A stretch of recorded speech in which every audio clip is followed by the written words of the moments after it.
Hey everybody, welcome back again. This time we're going to do a typewriter effect in Davinci Resolve. Appreciate you joining me. Now let's get started.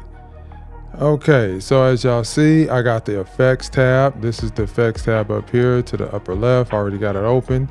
You want to grab the text plus, set it down there. You can, make it as small as you want, whatever works for you. And then we're just going to go all the way to the end. We're going to hit our clip, our text. You see this right on? We're going to put a keyframe there. Then we're going to bring it all the way to the beginning and we're going to drag it all the way back. And then you're going to hit play. And that's your typewriter text. But here's what we're going to do. We're going to put in a little title, make it look good. Let's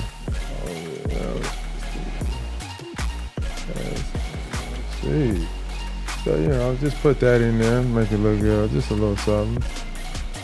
So then we're going to go back to the beginning again. See, that's your typewriter effect. So you also can make it as big as you want, change the color. It's all up to you on what it is that you want to do with it.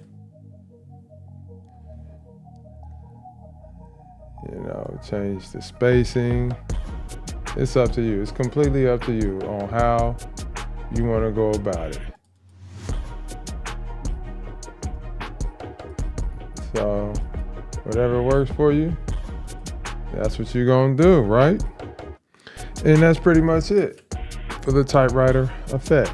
Thank you. Please like, comment, and subscribe. And I will see you on the next video, ladies and gentlemen. Y'all have a good one.